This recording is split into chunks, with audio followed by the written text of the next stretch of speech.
자, 변동원가 계산과 전부원가 계산의 이익 차이를 요구했기 때문에 이 문제는 이익 차이 조정 양식에 대비해서 푸는 문제입니다.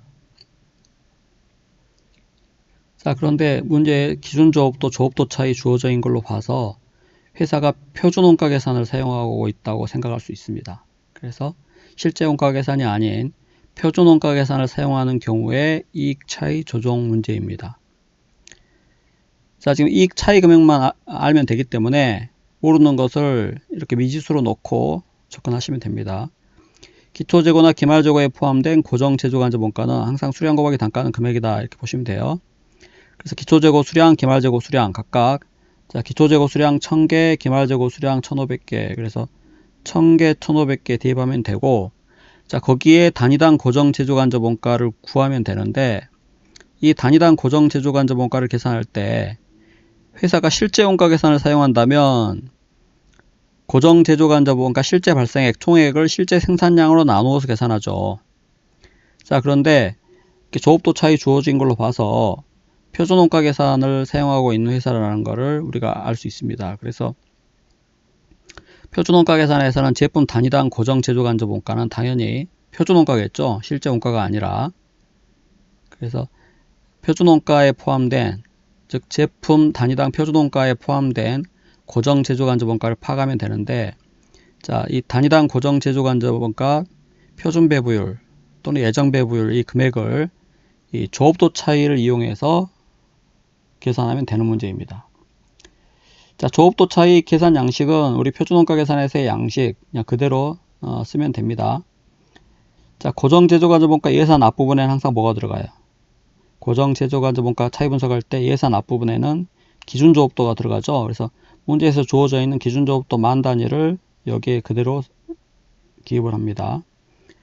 자, 그 다음 배부액 표준원가 계산에서는 표준원가로 제품원가를 계산하죠. 그래서 표준원가로 배부하는데 이 SQ 앞에는 항상 뭘 대입한다고 했어요?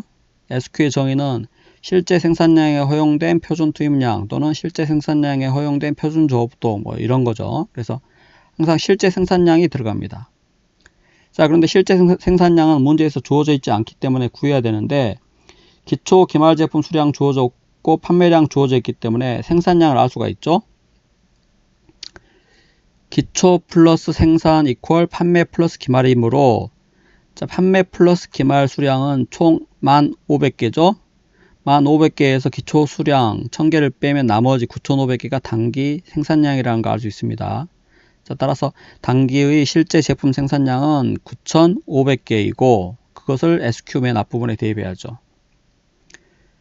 자, 기준조업도 곱하기 예정배부율 자, 표준조업도 실제 생산량에 허용된 표준조업도 곱하기 예정배부율 이렇게 표현할 수도 있고 이게 단위당 배부율을 곱할 때에는 SQ 맨 앞부분에 실제 생산량을 기입하기 때문에 실제 생산량 곱하기 제품 단위당 예정 배부율 이렇게 쓸 수가 있습니다. 그래서 제품 단위당 예정 배부율을 모르니까 이렇게 F라고 놓으면 자, 모르는 거 하나 차이 주어져 있기 때문에 이 모르는 금액을 구할 수 있습니다. 그래서 고정제조간접 원가 예산은 10,000개 곱하기 F이고 이게 예산 배부액은 9,500개 곱하기 F죠.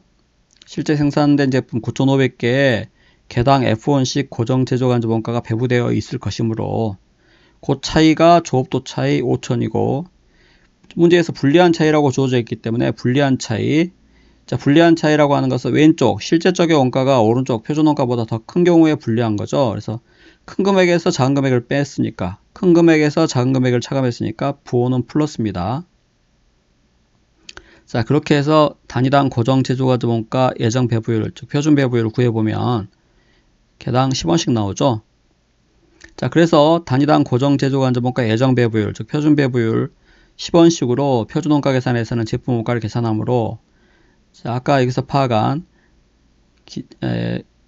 기초제품 수량, 기말제품 수량에 단위당 고정제조간접 원가 예정 배부율, 표준 배부율 10원씩을 곱해서 기초재고, 기말재고에 포함된 고정제조간접 원가 금액을 구하고 더하고 빼고해서 전부원가 계산 영업이익을 알 수가 있죠. 결국 이익 차이는 5,000원이죠. 그래서 답이 2번입니다. 자, 여기에서 해설을 보면 매출원가 조정법을 사용한다는 가정하에 출제됐다고 했는데 무슨 말이냐면 지금 이렇게 기초재고나 기말재고에 포함된 고정제조간접원가를 구할 때 제품 수량에다가 기초재고 수량, 기말재고 수량에 단위당 고정제조간접원가, 즉 표준원가, 예정배부율을 곱해서 구했죠. 즉 기초재고나 기말재고 이 재고 금액이 전부 표준원가로 지금 보고가 되었다는 가정하에서 접근하는 겁니다. 회사가 매출원가 조정법을 사용하고 있기 때문에 모든 원가 차이를 매출원가에서만 조정하잖아요. 따라서 매출원가 조정법에서는 기말 제공품이나 제품 이런 금액들은 이런 계정들은 표준원가 그대로 보고되게 되죠. 그래서 기말 제품 1000개, 1500개 이게 표준원가로 보고되었다는 그 자체가 회사가 매출원가 조정법을 사용했다는 것을 알 수가 있다는 거죠. 자, 그래서 개념적으로 만약에 회사가 비례배분법을 사용한다고 하면 발생하는 원가 차이, 여기 조업도 차이도 원가 차이 중에 하나죠. 그래서 원가 차이를 매출원가뿐만 아니라 기말 제품, 제공품 이런 기말 재고 금액에도 배분을 할 것이기 때문에 이렇게 기말 제품,